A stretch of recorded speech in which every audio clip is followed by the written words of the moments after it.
Hello, everybody. Welcome to another episode of Loving the Game. I'm Jacques, your host from Yellow Cap Sports, and tonight we've got a great guest, another rugby player that I've got lined up for us, and a very interesting guy that I got to know over social media last few years. Anyway, let me introduce you to Dylan Sage. Dylan, welcome, and thanks for joining us, man. I really, really appreciate your time. Thanks very much, man. I'm happy to be here, man. Dylan, let's just quickly get a touch on what you've been up to the last few weeks, and it's becoming months almost now. Obviously, the last time we saw you unfortunately got injured, and your rugby time for the year was cut pretty much shorter than the rest of the guys, and now we're all stuck in lockdown. What have you been up to? Yeah, so obviously beginning of Feb I got injured, so I had to obviously have surgery. So I came back down to Cape Town in beginning of Feb.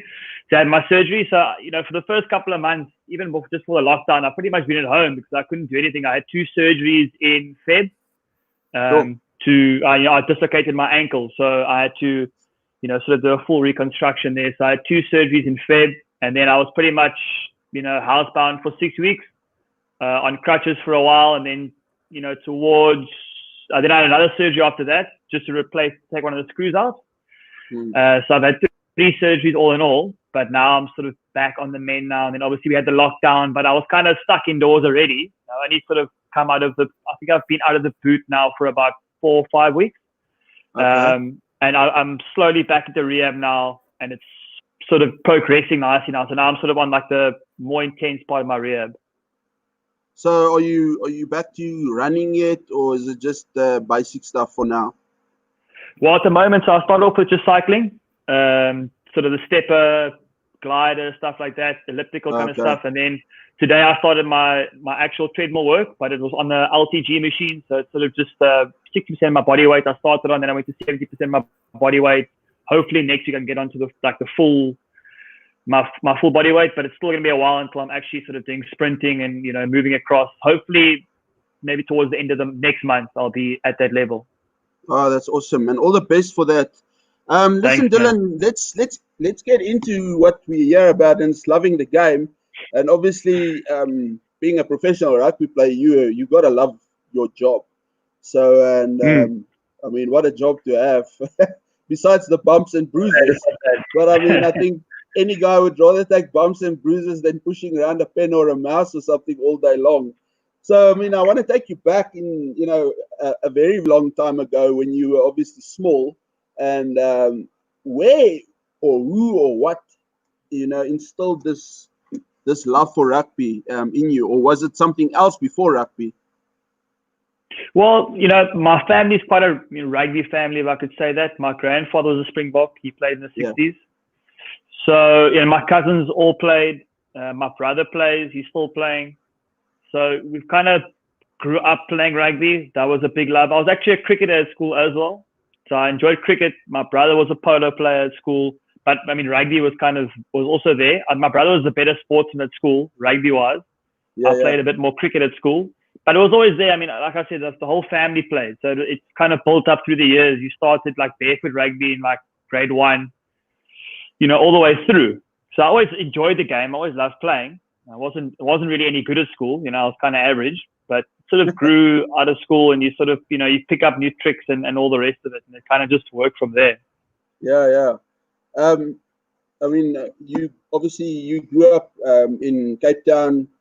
Is it fair to say you were a Western Province supporter when you were still a lightie, when rugby wasn't part of the, one day it's going to be my career?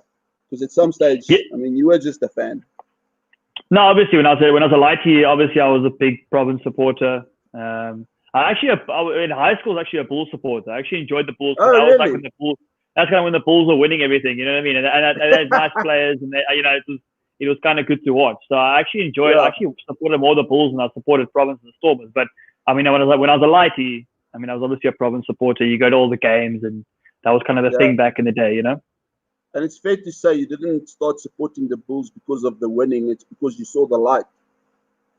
They just you could say that. You could say that. Loftus was calling my name very early. Yeah, true. I mean, it's funny how life works out then. Yeah. Any childhood heroes that you had? I mean, when you started, obviously enjoying the game and understanding it, started looking up to guys and, just like somebody at school, who's your favorite player? Jeez, man, I don't know if I could say I had a favorite player. I enjoyed watching rugby. Obviously, you had guys who were just superstars in their own right. You know, Mm. I always used to dig Mornay. You know, I got to play with Mornay this year a little bit. I always used to Oh, love Mornay. wow. Probably in high school times. I think you remember the pink boots you used to wear. I used Yeah, to yeah. dig that. But geez, when I was a lighty, I can't remember. But there was obviously guys who played for the province.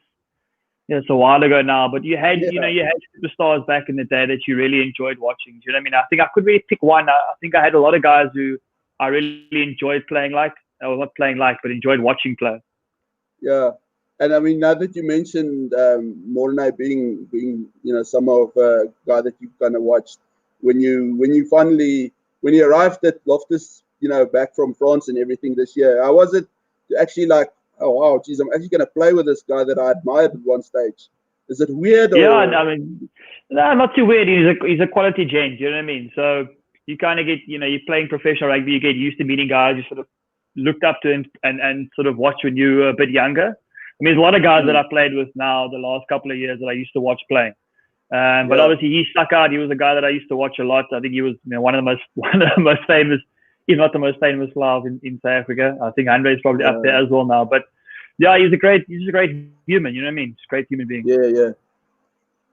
Now, to get onto your career, I mean, you had an interesting career, as you mentioned. You just went along with played school rugby and all that. Interesting to note, you didn't play Craven Week, but you did get an opportunity with the Western Province Academy, um, which obviously kind of helped you to to to further the dream, if I can call it that. Um, Hmm. and then you spent some time with the under 21s for I think about 2 years with Western Province.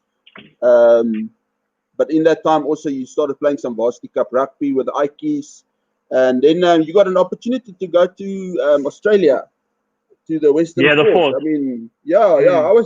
I actually only saw that the other day when I can't remember who was it. Someone put up a clip on Twitter of you and Dylan Light, which I was also surprised. I mean, honest, I didn't know you guys were in Oh yeah. Australia, where you guys had to learn those funny the lingo from Australia with all what's his name, No, um, I'll Nick Cummins, Honey Badger. Honey Badger. Yes, that was quite a funny clip. I mean, No, just good tell human us. being. Huh? Yeah. I mean, I know. I actually know someone that works with me that spent some time with him. I think it was last year. He came to South Africa Hmm. for a week or two, and he also told me he's just a quality guy. I mean, one of the best guys to spend time with. But I mean, how was your time in Australia, and how did that opportunity come about? So I was playing for UCT, sort of, I think this 2012, around that time. And Kevin Yeah. Foote was the head coach of the Ike Tigers. So, yeah, I played under 20 for a while. And then I sort of went up from 2012. I went and played first side when I was about 20, yeah, about 20 years old. I went up to go play for the first side. And I think it was maybe a year and a half in. He sort of sat us all down in the locker room one day and he said, listen, I've got this chance. I'm going overseas and all the rest of it. You know, he thanks us for being and playing, and he's joined the club, whatever. And I can't remember how it went about it. He mentioned me, or we sat off a coffee one day, and he said, "Listen, I want you to come with. You know, I'm taking Bill Lates with me. I'm taking Marcel Brachi at the time was there. Yeah. Chris Heiberg was there. So he's taking these guys with. Slak van Wyk, Francois van Wyk was also around UCT that time playing for Province, and he said, "Listen, I want you to come with." So I said, no, 100%. I'm on board. I was studying at the time still, so I thought, I'll take a little break from the studies. And obviously, I wanted to play rugby. You know, so I Yeah. enjoyed playing, and I had good success at UCT. So I was enjoying playing, and I thought, hey, maybe I could, make a step up as professional. So, yeah, I was there for about 10 months, I think, 11 months. I played pretty much the whole season there. It was great. I really enjoyed Oz at the Force, especially the Force. It was a good space. I learned a lot. I think that helped me when I came back here and played varsity cup after that. So it was a good Yes. year. I learned a lot on the field from like a lot of guys, and it was the year they did very well actually. I think they got knocked out in the quarterfinals that year. They made the top 8, so it was a good year. for me, like rugby wise, and I came back and I learned a lot, and I think that helped me when I went back to Varsity Cup. Was the idea always to just go for a year, or was it just not for you then that made you come back? No, so obviously I wanted to try and make it. You know what I mean? That unfortunately wasn't. So we started in like the academy sort of thing, you know, the low contract guys, and we started in. So it was going to be a learning experience to start, and then try and obviously build a career from there. It didn't work out that way in the end. They did offer me another contract at the end of the year. I just said to them, like, you know, I'm not really in the space where I wanted to stick around there. I wanted to come back here and finish studying. I just think maybe I wasn't in the right headspace at the time. I learned a lot, but there's a lot of things that I perhaps wanted to come back to here. I wasn't really in the right frame of mind mentally, I don't think, to be over there. So I decided, listen, I'm going to pack my bags, come back, and played for UCT, and then I finished studying that time as well, which was great. And then it all sort of came back around when I could go back to the Sevens. Yes, that's right. I mean, and fair enough, when you came back, you guys made the semi-finals in Varsity Cup that year in 2015 with Ike's. Unfortunately, I think, if I remember, you guys fell out in the semi-final against Shimla. Yeah, knocked out to Shimla's. That was a tough one. Yeah. Yeah, and I remember that year. That was actually a great Varsity Cup year. We had a good side as well. We had a really good side of that Varsity Cup year. I think we could have actually, we could have beaten Shimla's there. Shimla's were a good side. I mean, they'd given us 50 points or 40 points in the round robin sort of the league during the pool stages. But then that was a tight game in that semi-final, and we just only lost by a couple points. That was a tough one, but it was a good game. Well, I mean, they ended up winning. If I remember, they did win. So, I mean, all fair, but I mean, great year for you guys. You played all 8 games, 2 tries as well. I mean, that you scored, and then Blitzboks came knocking. Or how did that come about? So what happened was I was playing. So obviously after the Varsity Cup, you go into the league club rugby. So we're playing league. We also had a very good team that year as well. We were doing really well. I think we were coming first. And then one day I was coaching. My cousin and I were coaching at Weinberg Junior. We obviously we were students that time. So we were coaching. We had I think under 13B we coached. And my brother's agent Dane, Dane. Yes. He messaged me, said, listen, the Sevens want you to go to a trial sort of a camp. So I said to him, 100%, I'll go through. I think this might have been June, July time. They said, listen, they're going to start a camp in, 2 or 3 weeks. They want you to be one of the guys. It was obviously a bunch of Varsity Cup guys that played Varsity Cup and, in the unions who are going to come in for a camp. So, I went through there. I went to a camp for about 2 or 3 weeks. Obviously, conditioning and rugby, and they want to see how you play and all the rest of it. So from there, we had I think we had about 20, 25 guys. Okay. And then they just went down to a squad of 12 or 13, and we went to 2 tournaments. We went to Rome and Geneva for 2 tournaments with the academy. And then from there, man, I played all two tournaments, every game. It was great. We won both tournaments, and then they said to me afterwards, listen, we'd like you to stick around to be in the academy. So I said, 100%. Luckily I was in Cape Town, so it was, I could stay at SAS there, and my family was here, and I could continue studying.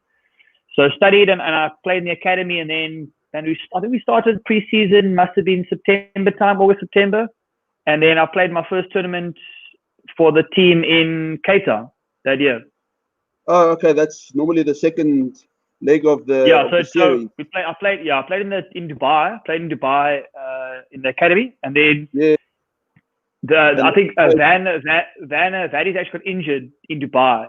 Oh, okay. And then you got called up. So we had the week off, and I was playing golf with a few of my mates. All right. And I got a phone call from coach saying, listen, we want you to join the team. So the man was happy, and I met up with the guys. I think on the Monday morning, I think I met up with the guys, and then that was it from there. Oh, that's awesome, man. And geez, you've played 100. I hope my stats are right, but I mean, from what I've got, you had 134 appearances, scored 31 tries, which is 155 points, which is flipping amazing. I mean, it's fair to say that you've been a hell of a stalwart for the Blitzboks. And I mean, I think the time that you've been part of the team was a hell of a stellar time as well. The team did brilliantly. I mean, you started that season, ended up going to the Olympic Games, that in 2016, where obviously you guys won the bronze medal. Almost said unfortunately, but next time hopefully it's something better. I mean, that was a great tournament, and I remember we were very unlucky there, but I mean, bronze is better than nothing. And I mean, it's fair to say you're an Olympian, which I don't think a lot of South Africans can say, which is really cool. I mean, how was that experience in Rio for you? Yeah, obviously it was amazing. I mean, to get bronze, I think was incredible, and it's an honor to get a medal. I think if you chat to now, people have asked me so many times now, how does it feel to go to the Olympics and all of that? Yeah. Obviously, it's fantastic, it's great, but I think you have more appreciation for it when you speak to the individual athletes. Talk to the sprinters, talk to the track athletes, those guys, the swimmers. Like that's their whole life and their whole year. We dream of playing for the Springboks or playing Super Rugby. That's their thing that they've trained for their whole lives. So for them to get, for some of the guys, you'll chat to them and they'll say to you like, I can't make it in the top three. I'm not going to be a bronze, silver, or gold medalist. So for you to get a medal, you really appreciate to say like, there's some guys who go into these tournaments, these events, and they know they're not going to place. They're trying to do as well as they can, but they know they're not going to be the top echelon. So to get a bronze medal, put into perspective, obviously we wanted gold 100%, but you still walk away extremely privileged that you're able to medal, and you have that medal for the rest of your life. That's obviously a very prized possession of yours. And then, I mean, the following 2 years, you guys ended up being, the World Series Sevens champions back to back, which is really, I think that is like super, obviously. I mean, you guys have lifted the profile of sevens in this country a hell of a lot. People are getting up early hours of the morning to support you. I'm definitely one of those guys, unless I have to work the next morning, which is we appreciate the support. I must say I've dared to do it before when I know I'm working the next morning. But you know what? Most of the time, it's well worth it, to get up and watch you guys play, because shit, I tell you, if there's something, it's so funny. I'm a staunch Bulls supporter, and obviously I love the Springboks, very, very much. But I tell you something that's grasped me, and I don't know if it's obviously Marius Kuman, the Sevens Academy manager, and all that. Him and I, we were actually best friends at primary school, and same class for 3 years. Yeah. So we've come a long while until when we went to high school, he went down to the Cape, and I went a different way as well. And I don't know if that's why I've got such a big passion for the sevens, but I tell you what, you get my children ask me normally when you guys are playing, it's like, just calm down. I don't think I even go like that bad when the Boks are playing. So it really gets. It's like it's high intensity. They're like, the game of sevens is high intensity, but let me tell you something. The fans are also high intensity when you guys are playing. 100%. It's so cool. It's really, I think it's one of the most awesome, events that I love to watch, from a sporting perspective in general anyway. But I mean, you got an opportunity also to play.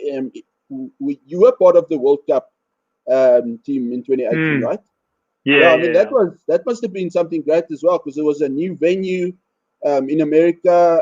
I remember that weekend. It was just pumping.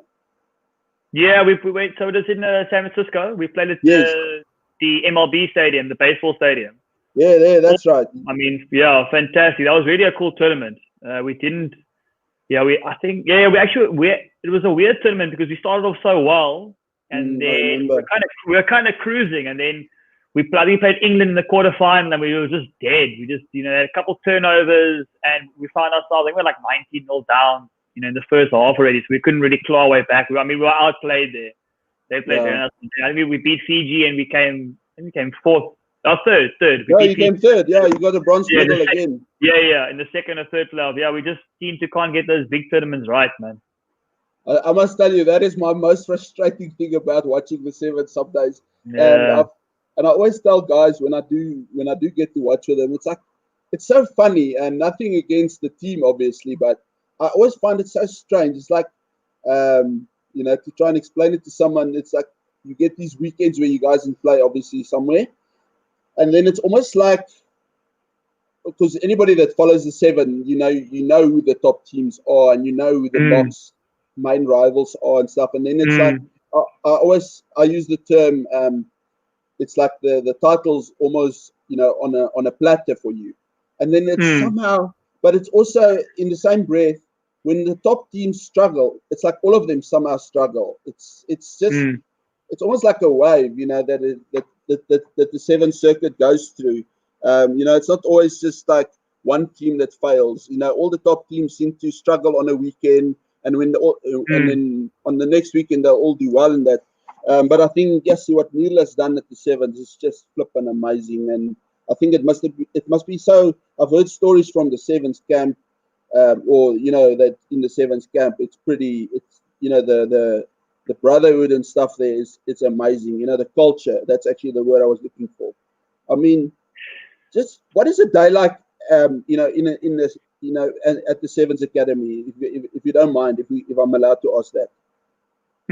No, yeah, I think Neil is, well, as I say, coach is he puts a lot into his craft. You know what I mean? He's a workaholic, and he expects a lot from you, but it's because he puts in so much as well. So yeah, that's good to have. You want someone like that. He really goes above and beyond to make us better, and he wants to not just wants to win, but he wants to be successful in whatever he does. So that already starts from the top down. You can see the effort he puts in, and he wants that to sort of trickle down to us, and it does. And you can see by the work ethic, and we don't always get it right. I think there's been plenty of tournaments where we haven't got it right, and especially those big tournaments we haven't got it right.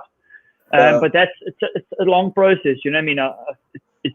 We haven't sort of hit that spot where we hit those tournaments at the right time, or hit our tempo at the right time. We haven't quite sort of hit it right there where we know exactly what went wrong. Yeah. But just I enjoyed my 4 years there so much. It's such a great place to be. You work really hard, but just a fantastic place. We're so lucky to be at SAS as well in Stellenbosch, the high performance center. There's a fantastic little unit there as well. So, and to be in Cape Town, I'm a Cape Town boy. So, I bought a house in Somerset West. When I was there, then I rented a place in Claremont actually now. But to be, it's just a great place to be, and I thoroughly enjoyed my 4 years there. It was fantastic, and it just sort of becomes it becomes a family, and you obviously learn. You meet people, and they become very close to you, and probably have be friends for life. It's a special spot, and like I said, I think it happened 2012, 2013, where they really sort of sat down. They built like a leadership sort of, the leadership squad, and they said like they wanted to build this culture. I mean, when coach sort of came into the management structure, the head coaching role, he wanted to build this culture and this sort of, drive and all the rest of it we have at the Sevens, and he's had great success in it, and I was lucky to be a part of it. Yeah, that's true. Just and asking, what's your favorite tournament or leg, whichever way you want to call it, on the Seven Series, and why? Obviously, Cape Town's my favorite. Cape Town's awesome. I mean, Cape Town can host an event. Anything you do in Cape Town is good. We have the best events. And the Cape Town Stadium, it's a beautiful stadium. It's packed, like 55,000 people every day. It's a party. The crowd is crazy. Obviously, it's a home support, so whenever we're playing, it's stacked. I enjoy Dubai a lot as well. Dubai is really cool. Also, a good atmosphere. I think I like Vancouver. I always play well in Vancouver. Great field. The stadium is amazing. The field's great. That 4G field. Where else did I enjoy? Hong Kong. Obviously, I only played Hong Kong once, actually. I played Hong Kong once, yeah. I would have loved to have played more Hong Kong. I think I missed the one Hong Kong year because we were at the Commonwealth Games. Yes, that's So right. they When sent it. they split the They team. sent a different squad. Yeah, and then Yeah, obviously yeah. the year I first came in, I didn't make the Hong Kong team. The year after I played, and then that other year it was a Commonwealth. Commonwealth Games year, so we missed it. Yeah, but I played once. So that's an amazing tournament. I mean, that's where the Sevens started. So Yes. that's fantastic. I'd say those four are probably my favorites. But obviously Cape Town. I mean, Cape Town's going to be number one. So that's the easy one. Am I allowed to ask you which one you enjoy the least? You don't have to tell me why. I didn't enjoy the New Zealand ones. I didn't enjoy Vegas that much. I always played well in Vegas, Really? but I didn't really enjoy it that much. Yeah, it's not really. I didn't really have the Vegas just wasn't kind of for me. Okay. Yeah, I enjoyed the Australian one was good. I enjoyed that. It was pretty cool. Nothing special, but it's nice. I didn't Yeah. like New Zealand was okay. It wasn't great. It's another tournament, same as Vegas. And yeah, I think those are two that are probably if they're not around, it's like going to be the end of the world. How much time do you guys actually get to like do a bit of sightseeing when you do go on a leg? You know, because I mean, I know it's normally in and out kind of. So it's not like you get for a whole week. you get some decent time. I don't think as much time as like when I travel the 15s guys now, not as much time as that, but it's a decent amount of time. You can if you plan it properly and you actually say to yourself, okay, I've got an off day, I'm going to do this and that, and you might end training a bit earlier so you can go and do this, that, and the rest. So there's plenty of time if you actually want to be proactive and do it. There's plenty of stuff you can do. Yeah, yeah. I think that's I must say, if I was a player, geez, I would love to have been a sevens player rather, because I think you get to see way more of the world than you would. Yeah, it's cool. The traveling part is really cool. Yeah, the traveling part's an amazing part of the sevens. Do you enjoy the traveling? The actual traveling part's not nice. I don't enjoy the traveling. But getting there, and then once you settle in, it's cool to experience all of it. So like the experiencing part, 100%. The actual traveling, I'll give that a pass. Yeah, there's some I remember I've seen some on because of social media. Obviously, you get to see a lot of things that you normally wouldn't see. And I know I've seen some times when the guys have had to literally sleep at the airport because of delayed flights. There's some long trips, man. That Vegas trip is a dog show. That is such a long trip. Really? Yeah, man. I think we do like 4 different stops to get there. It's terrible. Wow. That's by far the worst one. Yeah. The Australian one is long.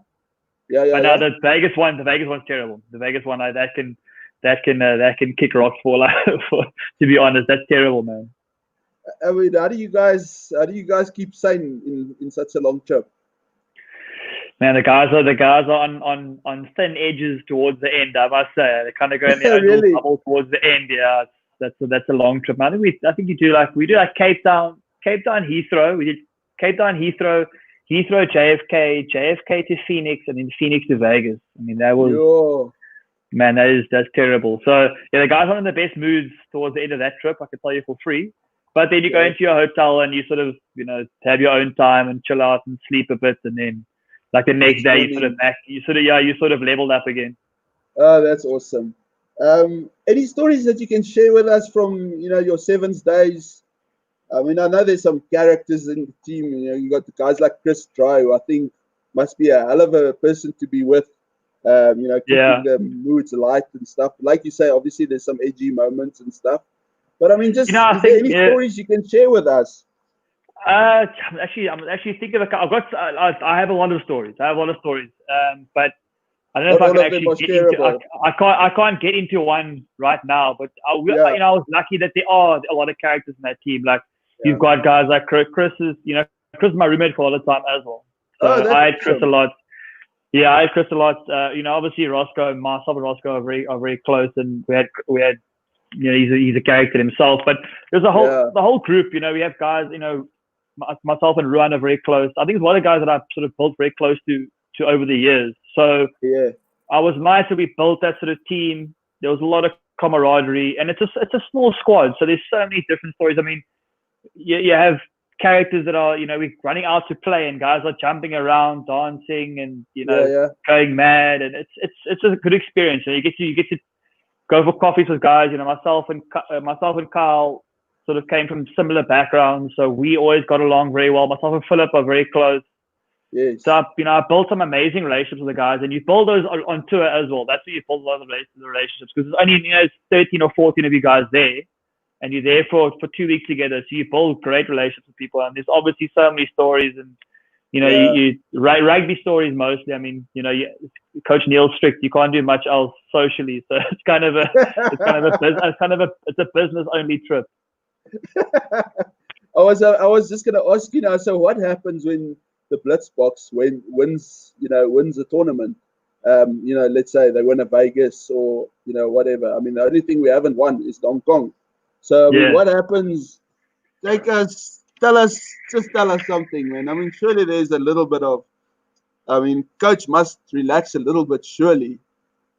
So we have. So I mean, look, I think if we win the first leg of the tournament, we win the first leg. Yeah. No party. Then nothing, man. No alcohol at all. We might go into the change room, have a beer each, and he says, right, that's it, cool. Yeah. Get into bed when you get to the hotel. We'll have a little team meeting and then get to your rooms, and we bounce into the next city the next day. Obviously, if we win the next tournament, some of the guys like to go out. The problem with the Sevens was, because we always used to do pretty well, we always ended super late. So like you get back to the hotel after playing the whole day. Say you played in the final and won, even if you lost the final, you might only get back to the hotel at like 12, 12:30. Then you got a meeting to go to, and you've played the whole day. So you kind of you're like, oh man, I've got to be up at 6 in the morning to fly out here. I don't feel like going out for any more beers. So some guys do. Some guys. There are days where some guys do go out and have a good time, but. Yeah. That was the problem with the Sevens. There was always that like early morning flight that I feel like they always just timed that night because they knew the guys wanted to go out. So they kind of put that nice early flight in on a Monday morning. So guys I don't feel like the hangover, man. I'll just go to bed.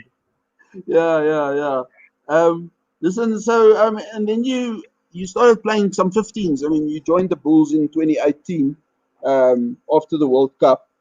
And what was the reason? Why did you decide to go to 15s, or was it always the plan? It wasn't always the plan. I had a good year at Sevens in 2018. So I got a phone call from my agent saying, "Listen, the Bulls are looking to pick you up." So I said, "Yeah," and that just opens a new door of rugby. So for me, I wanted to play Super Rugby. I would have loved to. I would have loved to stay at the Sevens as well, but the chance to play Super Rugby and just evolve my game and open more doors for me was kind of a no-brainer. So I said, of course, let me do this. I've got to try and take another step in my rugby career. And they seemed like they wanted me there. So, I said, sure, 100%. I'm going to try and play Super Rugby now and open a new door. Yeah. I mean, you had a pretty good year the first year at the Bulls. I mean, I'm not sure when exactly you started, if it was Currie Cup or... I think I played in that Currie Cup. What year was that now? That must have been 2018. Yeah, 2018. I played a little bit of Currie Cup. I was injured when I first got there. We played a warm game against the Falcons, and I popped my AC joint. So I was out for a couple of weeks, and I missed the start of the Currie Cup. But then I think I played towards the end. My first game was against the Greek. I think my first game was against the Griquas, if I'm not mistaken. I might be wrong. I played the Griquas, and we played a few other games. And then we played, I think we lost in the semi-final by like 1 point to Province in overtime. Yeah. That game in Newlands, yeah. I was just going to talk about it now. I mean, you scored that last-minute thriller. I mean, geez, what a try that was. And then it was basically up to, Mani to just get the conversion, and then it would have been into the final, which was, I mean, that was just one hell of a game. That was amazing. I mean, and like I said, you scored that 80th minute try there in the corner. Yeah, that must have been something pretty awesome. I remember that day. We hadn't played well that Currie Cup actually. We still hadn't hit our straps really, and then it was like, I mean, Province was steamrolling everyone. So I mean, no one had gone close to them. So we hadn't played that well. So I mean, we were kind of written off from the start, and then it just sort of clicked in that game. We came right, man, and obviously to score that try at the end was probably one of the best memories I've had at the Bulls. I mean, that was amazing. I was going to ask you. Yeah, that was one of the best. One of the best ones. Obviously, that was a tough kick from Mani in the corner. I mean, you can't blame the guy. That was a tough one. But you got to blame the try scorer, right? No, 100%. I should have gone to the corner. I should have been a bit faster and try to give him a bit more meters. But what a game! But that was great. Yeah, geez. I tell you what. Obviously watching it on TV, those Stormers or Province supporters, obviously it's Currie Cup. They didn't know what, like you just said. I mean, they were steamrolling everybody in that Currie Cup, and then you guys come along. I mean, obviously just. Remember, the Bulls didn't do that well. They somehow got into the semi-finals. I think we squeezed it to the semi-finals. Yeah, it was like a last-minute thing also. And then, I mean, you guys almost disrupted the script there completely. I know. I mean, just on that, just sort of falling back on, I mean, the Sevens again. That year you mentioned was a very, very good year for you. You were SA Rugby's Sevens Player of the Year. You were even in the World Rugby, the World Rugby Sevens Team of the Year as well, which was, I mean, that must have been a hell of a, honor or compliment for you as a player. It was great, man. That year just came right for me, and I felt really good in the preseason. I got fitter during that preseason, so I just felt really good. Yeah. When I came in, and I started off slowly. I mean, I think in Cape Town and Dubai, I mean, I played off the bench. So I was getting small time, and then sort of it evolved from, I think that till January preseason, I sort of picked up a bit more fitness, and I was playing a bit more confidence. And then from that Australian leg, like it sort of just all came together. And then from there, it just worked. It worked, man. Yeah. It was a good year, and luckily the team was doing well as well. So yeah. I got to kind of thank the team there. I think if the team didn't pull through at the end there, I might have made that World Series dream team. Yeah, I must say that's also kind of a very debatable thing. Is that Sevens World Series team? Sometimes, I mean, you end up winning the series, and I think you were the only Bok in that team, if I remember. Yeah, I was right. I think there was. Yeah, it was, and it was weird because listen, Fiji that year were good, man. We beat them a couple of times, but they had our number that year. They were really good. Probably, if we're being honest, they're probably the best team that year.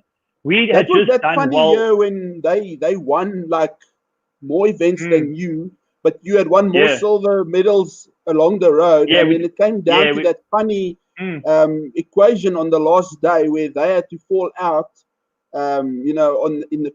Before the quarterfinals or something, and you guys had to end up winning the tournament. I think it's the England leg, if I'm not missing, wrong.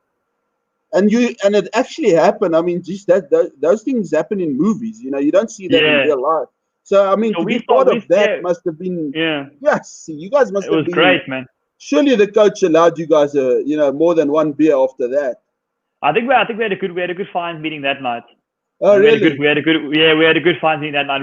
We didn't actually go out that evening because we had after that tournament you have the whole like team dinner, like you have the whole teams in and announce all like they announce the winning teams and they announce the dream team and all that stuff. So we didn't actually go out that evening, but we had all a few beers together in the hotel. Yeah, it was good, man. That was a crazy year. I think we started off so well. The Fijians sort of started slowly, and then they sort of just came right after. I think it was in New Zealand. They just came right, and they were just unstoppable from there. And then, but we sort of kept on going. We made the semis. We either went to the final or we lost there, and then we came third, and then second. Yeah. And I think we had a win somewhere, and it just came down to that because we had kept sort of consistent. It came down to that last one in Paris. Yeah, because they had beaten us in the final a week before, but we had made the final, so we were still in contention. And then, man, England did us a favor. Yeah. we almost buggered it up. We almost lost to Spain in the quarterfinals, but we got through, and then it was kind of aligned after that. And it was good, man. What a moment. So I mean, and then you spent since 2018 until now. You've been with the Bulls. Unfortunately, at the end with with your ankle being, you dislocated your ankle, which wasn't great. And I mean, now, there's a new chapter for you, on the horizon. Obviously, the word is out that you're going to France. I mean, what are you looking forward to in France? I'm looking forward to just restarting. Obviously this year's been tough. I really felt good coming into January. Yeah. My body was good. I was fit. You know, we played that superhero Sunday Yes. game against the Lions. I felt good. Thought I played nicely, and I was building up nicely to it. And then, yeah, man, just got injured. I was playing well in training as well. You know, I really felt good. And then to get injured beginning against the Sharks, that warm-up game was terrible, man. It was a gut punch. It was really tough. So, yeah, obviously, it's been a long road back. And it was worse because I had felt so good going in. I thought this year could be a game changer in a lot of ways. Yeah. More time on the field and taking this next step up. But yeah, it didn't happen. It was tough. But that's why now I think it's just a restart. You know, get back to square one again, a new club, a new country, and just almost start the career again. Yeah, yeah. Have you started with your French lessons yet, or does that only happen in France? It's coming along. So my girlfriend she's very adamant on the French lessons. She got to pull me to the couch so we can listen together. It's tough, man. French is a real language. It's really tough. So we're learning slowly. It's going to take a while, I'm gonna tell you. But hopefully after a couple of years, I'll be able to swing the language. Yeah. That's quite interesting. What else are you looking forward to? I mean, culture-wise, food-wise, is there anything that you're really looking forward to, or is it just? I'm just looking forward to drinking the red wine. The French wine is something else. Obviously, I'm a big wine nut. You know, growing up in Cape Town, I've got Springboks right here, so I'm a big wine fanatic. So to go to France is going to be a good experience for me. But also, the town we're going to is a small town. So I'm used to living in Cape Town, big city. So we're going to a small little town in France. So it's gonna be something new, which is cool. We've got a nice, beautiful little house there that we're gonna rent out. Yeah. So I'm looking forward to sort of having a new experience in a small little town, and then obviously what all that comes with it. I'm looking forward to playing rugby again. That's for sure. Yeah, but I'm just looking forward to the experience, man. I've never been. I've been to France. I was in Paris for the sevens, but I mean I've had a little experience in France, so it's going to be a whole new thing. And I'm looking forward to traveling, man. Traveling in Europe is something that everyone does. If we're not so used in South Africa to just travel around, a lot of us don't really do much traveling. So, and I haven't done much traveling outside of actual rugby. So to just go around and be able to travel to small spots in Europe are going to be incredible. And then obviously I'm going to take my wine expertise to the next level. Can I come back a wine connoisseur of note? Maybe start your own wine farm. I'm gonna be in the wine business somehow. We're just gonna see where it's gonna land me. Yeah. Tell me, is your girlfriend going with you?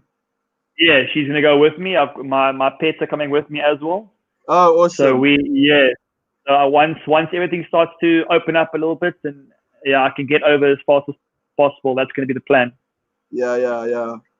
Dylan, I mean, thanks for your time, man. It's been really, really good to get to know you a little bit better and just take you through some memories there, sharing some moments with you. And I mean, I must say it's quite sad losing you, but at the end of the day, it's your career, and you got to make it happen wherever it works for you, and that's awesome. And as a Bulls supporter, I must say I'm quite sad losing you. I think you, as you rightly said, I think it was going to be a good year for you, and unfortunately, I was actually going to ask you, what do you think would have been more disappointing, your injury, or having to start the season actually having a good season and then this pandemic hitting us? What do you think would have been worse? Listen, I don't wish to be injured. I would have rather played, and had this happened, this pandemic happened, I would have dealt with it in my own way. Yeah. I would have liked to have played. I would have liked to have played more time on the field, because I think I could have taken it to another level, my own game. So and the injury, I really don't want to have surgery again. I mean, surgery is terrible, man. I've had 3 of them now in the space of 3 months. I just don't want to have another one again. So. Yeah, obviously I would have loved to have played, and it is how it is. It's unfortunately ended a bit prematurely. I enjoyed my time with the Bulls. It was great. I met, I got to say one thing: the players of the Bulls are incredible, man. I've got some really good friends there now, and just a fantastic group of guys, man. All through the ups and downs, and we've had some good results and some bad results, but just the players there, man, are just fantastic humans, everyone. I don't think I have anything bad to say about any of the actual players. I think the guys are are just really quality guys. That's awesome. Something I wanted to ask you, I forgot about. Sorry, man. Just to close off with, but like I said, I got to know you on Twitter and stuff, and then it was really nice to actually see you at Superhero Sunday when you guys came, walked around the field and stuff. But it's something very I've spoken to quite a few people about it in the past and stuff that I picked up about you, something that I picked up about you, and I don't know if it's something that started at the Sevens or if it's just who you are. In fact, the first time I met you was at a cricket game of all things. I don't know if you remember. Yes, 100%. Yeah, we went to the Pink Day cricket against England, and fortunately we won that match. And that was quite spectacular. But that's actually where I met you the first time, and then it was since that day. I'll never forget it, and I always talk about it. I tell my wife often as well, and even after Superhero Sunday, it's just like something that I always admired about you. It's just you're so approachable, as a player, which is not, well, in my opinion, I don't find that very often. I don't know if it comes with, the way you guys are at the Sevens tournaments, because I know in between games, you guys don't just sit in your change room and wait till you play. There's a lot of time when the guys go out and just mingle with the fans and stuff. I don't know if that's where it starts from, but I mean, it's very common in South Africa. You see it in New Zealand a lot, where after the Super Rugby matches, the players, even after Test matches, the All Blacks and stuff, they stay after the game and they do selfies and all this stuff. And it's only really starting to pick up now in South Africa. And I wanted to ask you about that. I mean, why are you so approachable, if I may ask that? I mean, maybe you don't even know, but I mean, just is it something you consciously do that you think, listen, I want to reach out to the fans, or is it just who you are? I think it did probably come a little bit from the Sevens. Or maybe before that, I think maybe it started in club rugby. Club rugby is so connected to everyone in the community that plays club rugby. You know what I mean? Club rugby is, especially in Cape Town, I'm sure is a very tight-knit sort of club rugby. It's very strong here. So it started from there, and I played for UCT, so you're kind of a student and you're playing, so you get to know everyone that's on the stands and all the rest of it. And then obviously with the Sevens, it's a very fan-based game. It's sort of a party when they're there, and you kind of have to, engulf yourself in that as well. You've kind of got to introduce yourself to that sort of way that it is like that. It's not just we're playing rugby, you just go watch and then it's done. Like it's a good vibe there. The atmosphere is crazy. It's sort of like a party. So you've got to almost get involved in that sort of side of the game. It's very fan based. So maybe that also came into it. And I just think, as generally as a guy, I'm kind of an outgoing person. I'm a pretty social guy, so I don't really struggle with the interactions. I think some guys get taken that they are not, maybe come across as arrogant. I think just some guys are maybe just not socially great. I think some guys are just introverts in their own way, and they don't really see that. So I can't really speak for everyone. I speak for myself, where I'm outgoing and I've gotten used to doing that kind of stuff. So if everyone comes to talk to me, I can chat. You know what I mean? I can talk a lot, and I'm quite approachable guy, like you said. It just happens naturally to me. So I don't really struggle with interaction with people. So if people want to come and talk and chat about it, I can do it. You know what I mean? I think some guys maybe get a bad rep because they aren't like that, but I think it maybe just their personality. End of the day, we also humans. I do think guys need to realize that they are rugby players, and that comes with certain responsibility. So I think that you have to sort of have that side of you that you have to work on and be willing to do that and have those conversations and meet those people. But for me, I never really saw it, and I got better with it over time, because you meet these people and you always sort of in that limelight in a way. You know what I mean? So I got used to it, and I enjoy it. I love doing this kind of stuff. Oh, that's awesome. Just always keep doing it. I think it's really, really nice when I think players acknowledge fans in that way, if that's the right term to use. Because at the end of the day, the fans obviously adore you guys, and I think it's such a special moment to just be able to have a brief moment, even just for a few seconds, with a player. It's really, really cool. And like I said, that's something I really admire about you. Even on social media, I can tweet something and it's not like you're expecting a comment back, but you know, 90% of the time you always respond, which is really, really cool. And yeah, I really admire that about you. Anyway, thanks so much brother. for your time. I really Appreciate appreciate it. man. All the best for France. Yes, I really hope that your career can carry on where it unfortunately stopped, and that you really can reach some great heights and hopefully come back to South Africa again and play, you know, a few years before it's all over. So yeah, but all the best for France for now, eh? Thanks very much, man. I really appreciate it. Thanks for having me. I enjoyed chatting, and it was a really good chat.